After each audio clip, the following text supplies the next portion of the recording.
नमस्कार दोस्तों, स्वागत करते हैं आप सभी का बस्ती जी को इसमें। तो दोस्तों आज जो है कि बिहार डीएलएड एंट्रेंस एग्जाम 2025 के लिए एक स्पेशल वीडियो लेके आए हुए हैं, जो कि आपका जीके प्लस साइंस का ये वीडियो है, जिसमें आपको टॉप 70 क्वेश्चन कंप्लीट करवाने वाले हैं, जो सारे इंपॉर्टेंट अति महत्वपूर्ण हैं, जो डायरेक्ट पेपर में प्रश्न आपको देखने के लिए यहाँ से मिलेगा। तो जो भी तैयारी कर रहे हैं वीडियो को शुरू से अंत तक कंप्लीट कर लीजिएगा, और जितने प्रश्न आपको बताएंगे इसे आप याद जरूर कर लीजिएगा। मोस्ट इंपॉर्टेंट प्रश्न है आपके पेपर के लिए। तो चलिए शुरू करते हैं आज की इस वीडियो को। फ्रेंड आज की इस वीडियो को लाइक करके आप सभी शेयर अपने दोस्तों में जरूर कर दीजिएगा। आप सभी अपना प्यार जरूर दीजिएगा इस वीडियो को। जो भी चैनल पर पहली बार आए चैनल को जरूर सब्सक्राइब करने के बाद घंटे को प्रेस कर लीजिएगा, ताकि बिहार डीएलएड से संबंधित जब भी क्लास हो नोटिफिकेशन आप सभी को प्राप्त हो सके। आज का फर्स्ट क्वेश्चन देखिए, विधानसभा में सदस्यों की संख्या अधिकतम कितनी हो सकती है? इसी प्रकार का क्वेश्चन आपके पेपर में पूछा जाएगा। तो याद रखिएगा 500 हो सकती है, ऑप्शन नंबर 1 करेक्ट आंसर होगा। अच्छा, न्यूनतम की बात किया जाए तो 40 से कम नहीं होना चाहिए। कुछ अपवाद आपका राज्य भी है, तो ध्यान दीजिएगा 40 से कम नहीं, अधिकतम 500। देखिए एक होता है विधानसभा, एक होता है विधान परिषद। तो विधान परिषद सभी राज्यों में नहीं है, याद रखिएगा आप सभी। जैसे कह सकते जो विधान परिषद वाला राज्य है वो बिहार है, उसके बाद जो है कि आपका आंध्र प्रदेश है, उत्तर प्रदेश है, तेलंगाना है, कर्नाटक है, महाराष्ट्र है, ये सभी आपका विधान परिषद वाला राज्य है, याद रखिएगा। और विधान परिषद हर जगह नहीं होता है, बात समझे आप सभी। आइए अगला क्वेश्चन देखिएगा आप सभी। क्वेश्चन है कि भारत एवं चीन के बीच सीमा रेखा का नाम क्या है? तो देखिए भारत और चीन के बीच जो सीमा रेखा है ये आपका अरुणाचल प्रदेश राज्य में है। कहाँ पे है? अरुणाचल प्रदेश राज्य में है, जिसे हमसे मैकमोहन रेखा के नाम से जानते हैं। इस रेखा को चीन नहीं मानता है। अच्छा, भारत और पाकिस्तान के बीच में कौन सी रेखा है? रेडक्लिफ लाइन है, याद रखिएगा। देखिए ड्यूरेंट रेखा जो है भारत और अफगानिस्तान के बीच में है, तो याद रखिएगा आप सभी। अगला है, यूरोपीय राष्ट्रों ने अफ्रीका का वापसी बंटवारा किस वर्ष किया था? देखिए आप सबको बताते हैं कि जो आपको सिलेबस दिया गया है, और अगर रिजल्ट चाहिए तो उसी हिसाब से आप तैयारी कीजिए सिलेबस के आधार पे, क्योंकि हम बहुत सारा ऐसा यूट्यूब पे देखे वीडियो जो कि विदाउट सिलेबस का तैयारी करवा रहा है। कोई मतलब नहीं है क्या प्रश्न है, क्या प्रश्न पूछा जाएगा, प्रीवियस ईयर में क्या क्वेश्चन पूछा गया है, कोई मतलब नहीं है। जो मर्जी 100 क्वेश्चन उठा के दे रहा है, उसको लगता है कि जो अदर कंपटीशन में क्वेश्चन पूछा जाता है वही सिलेबस इसका भी है। नहीं, कदापि नहीं है, याद रखिएगा आप सभी। देखिए जो हम आपको कंटेंट प्रोवाइड कर रहे हैं वो बेहतरीन कंटेंट सिलेबस के आधार पर प्रोवाइड कर रहे हैं, क्योंकि अगर आप सिर्फ प्रीवियस ईयर का क्वेश्चन लगाए होंगे तो आपको पता होगा, और जो शुरू से तैयारी कर रहे हैं उसको पता है कि हम किस हिसाब से तैयारी करवा रहे हैं आप सभी को। चलिए इस क्वेश्चन का राइट आंसर कीजिएगा आप सभी। तो राइट आंसर ऑप्शन में भी जाएगा 1885 में, याद रखिएगा आप सभी। कब? 1885 में। और ऐसा ही क्वेश्चन आपके पेपर में पूछा जाता है, गिरमिटिया मजदूर बिहार के किस क्षेत्र में भेजे जाते थे? तो देखिए ये गिरमिटिया मजदूर जो है ये आपका पश्चिमी क्षेत्र में भेजे जाते थे, ध्यान दीजिएगा आप सभी। सिकंदर कहाँ का निवासी था? तो सिकंदर आपका यूनान का निवासी था। सिकंदर यूनान का निवासी था। देखिए यहाँ होता क्या है, बच्चे को पता नहीं रहता है सिलेबस के बारे में, और क्या क्वेश्चन पूछा जाएगा वो भी पता नहीं रहता है। तो आप जहाँ तहाँ से तैयारी कर लीजिएगा, पेपर देने जाइएगा, पता चलेगा पेपर में क्वेश्चन आया नहीं और कुछ बन भी नहीं रहा आपसे, तो ऐसा तैयारी करके क्या फ़ायदा फिर आपको, बताइए। धन विधेयक सर्वप्रथम किस सदन में पेश किया जाता है? तो देखिए धन विधेयक की बात किया जाए तो ये लोकसभा में पेश किया जाता है, याद रखिएगा आप सभी। तो ऑप्शन में डी करेक्ट आंसर होगा। यहीं से 2 से 3 फैक्टर याद रखिएगा। अगर लोकसभा से कोई भी पीएम यानी कि प्रधानमंत्री बनता है तो इसके लिए उम्र कितना है? 25 वर्ष। कार्यकाल इसका 5 वर्ष का होता है, ये हो गया।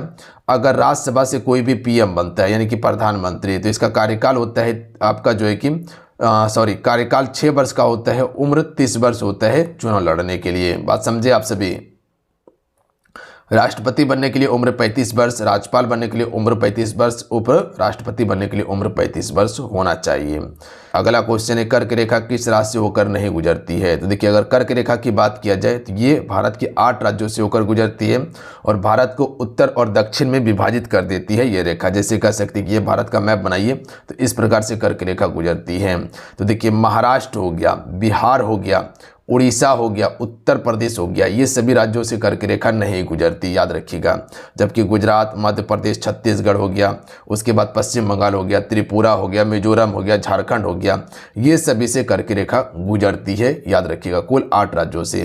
देखिए कर्क रेखा जो है 23.5 डिग्री उत्तरी अक्षांश रेखा है, याद रखिएगा आप सभी। और 23.5 डिग्री दक्षिणी अक्षांश रेखा को हम सभी किस नाम से जानते हैं? मकर रेखा के नाम से जानते हैं, याद रखिएगा। बात समझे। आइए अगला क्वेश्चन है, बिहार विधान परिषद में सदस्य की संख्या कितनी है? देखिए यहाँ पर बिहार विधान परिषद की बात किया गया है, तो इसमें कुल आपका 75 है, याद रखिएगा आप सभी। कितना है? 75 है।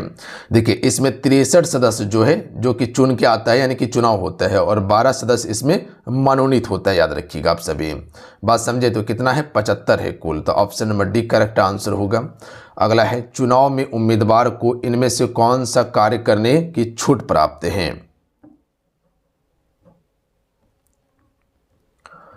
राइट आंसर हो जाएगा ऑप्शन नंबर सी, विद्यालय के मैदान में सभा आयोजित करने की छूट दी जाती है।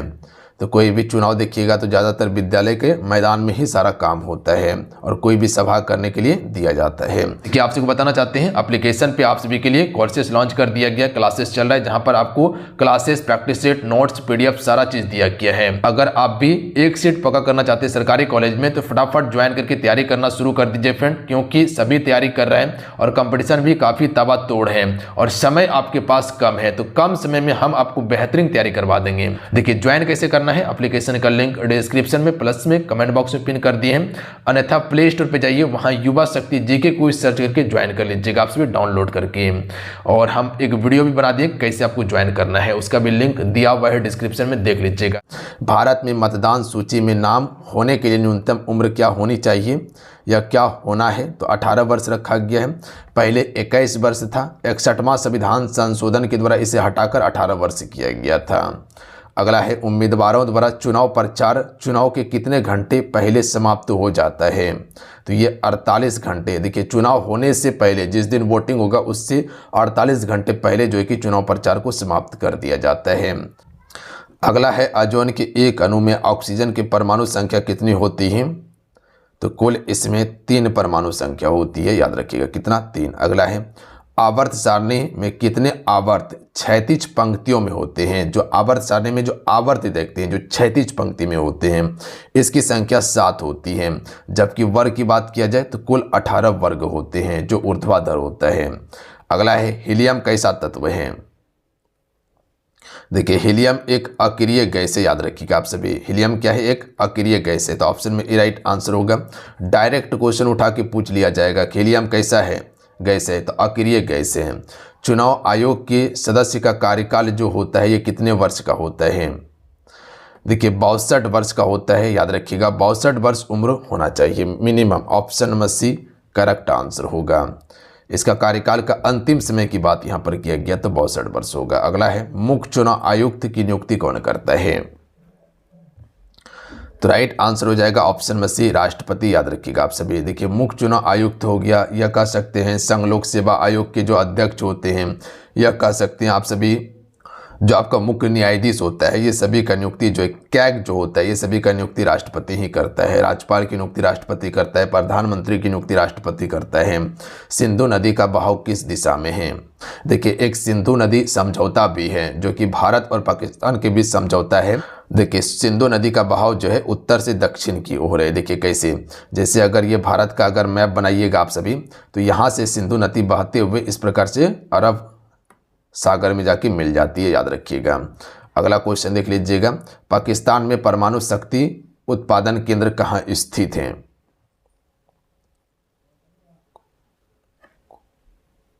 कोहट्टा में, याद रखिएगा आप सभी।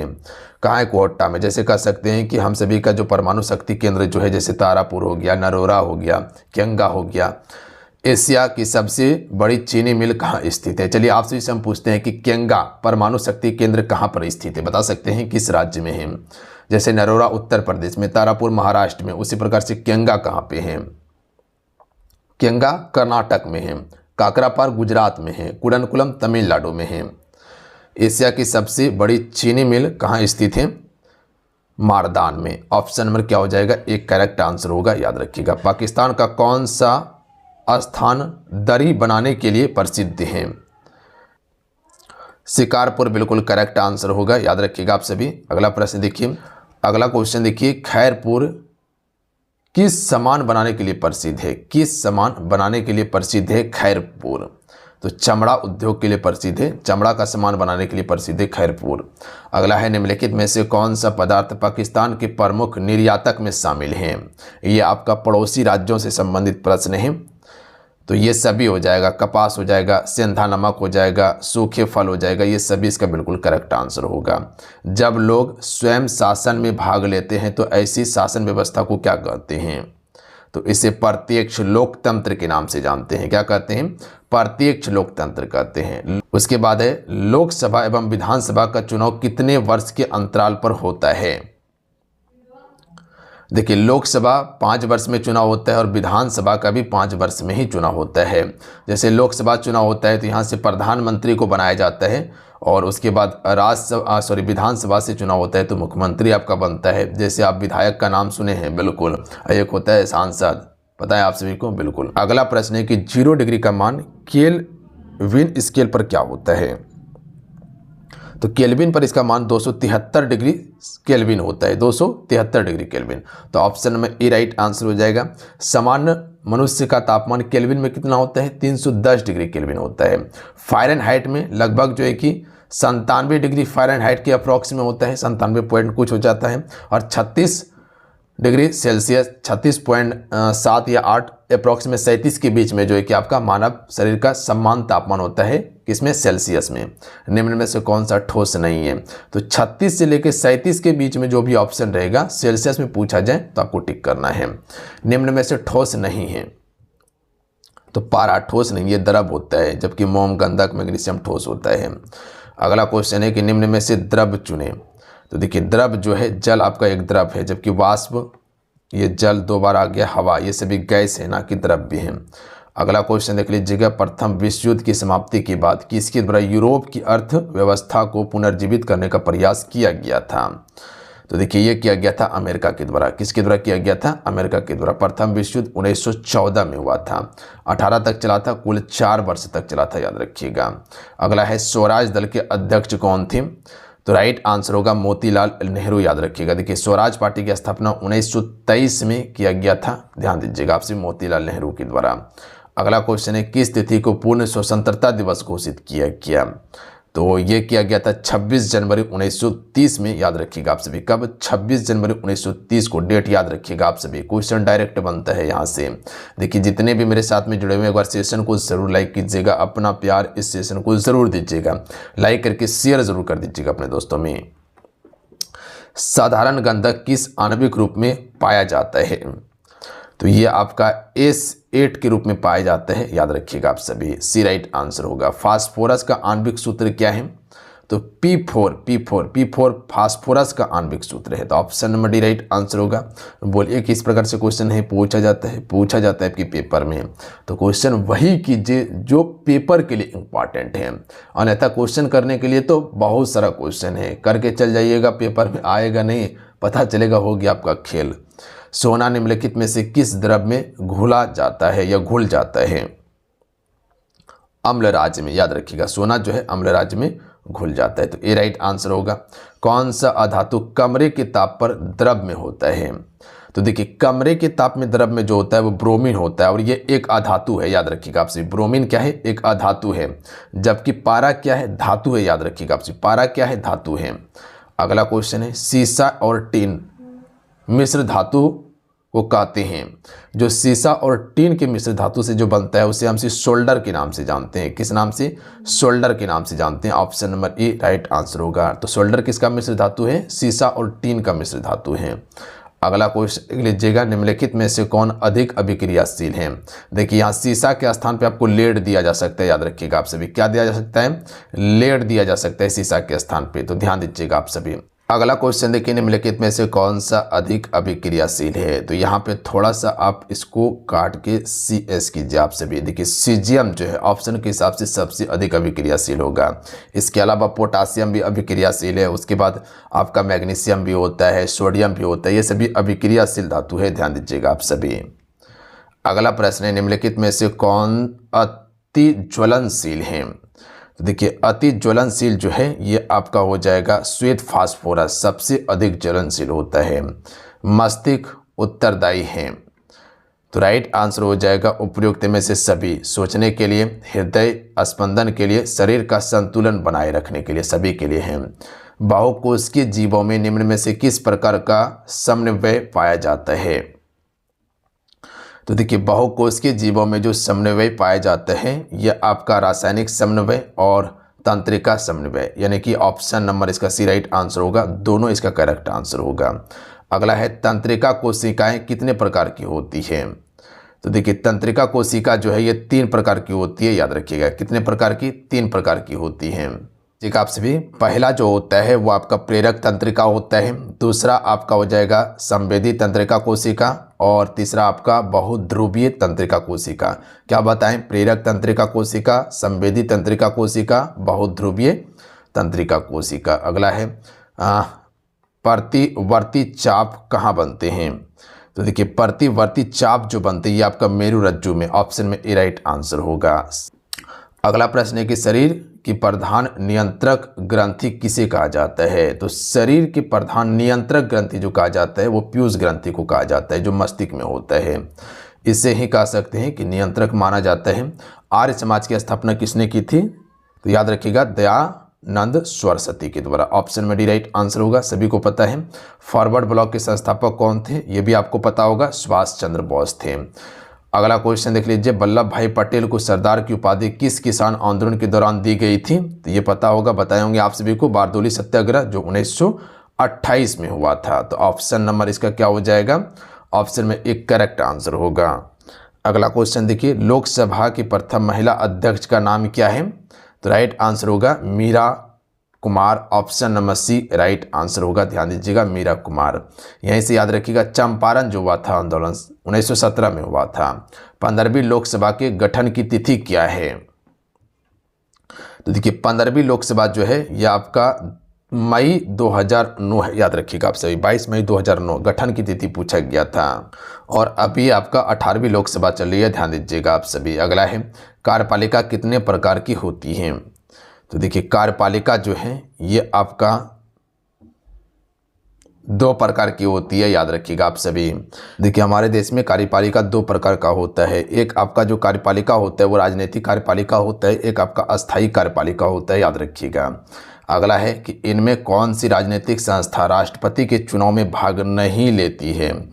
तो देखिए राष्ट्रपति के चुनाव में भाग जो नहीं लेगी वो आपका विधान परिषद नहीं लेती, क्योंकि विधान परिषद हर राज्य में नहीं है, मात्र 6 ही राज्य में आपका विधान परिषद है, जबकि लोकसभा, राज्यसभा और विधानसभा भाग लेती है। तो याद रखिएगा परिषद नहीं लेगा।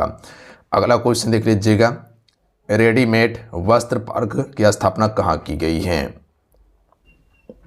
यह की गई सूखो माजरे गांव में, तो ऑप्शन में बी राइट आंसर होगा।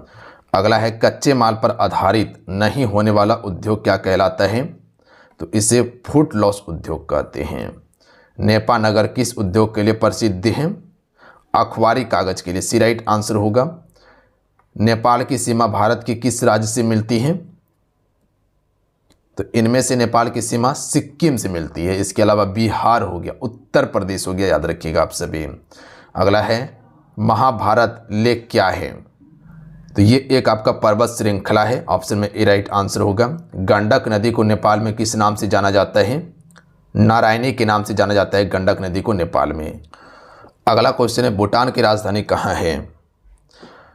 देखिए भूटान की राजधानी जो है यह आपका थिम्पू है, याद रखिएगा आप सभी। देखिए काठमांडू नेपाल की राजधानी, ढाका जो है बांग्लादेश की राजधानी, ये यांगून जो है इसे यांगून के नाम से जाना जाता था, जो कि कह सकते हैं कि म्यांमार की पुरानी राजधानी थी, और अभी न्यायपीड़ा हो चुका है इसकी राजधानी, न्यायपीड़ा। अगला है, भद्रावती में कौन उद्योग स्थापित है।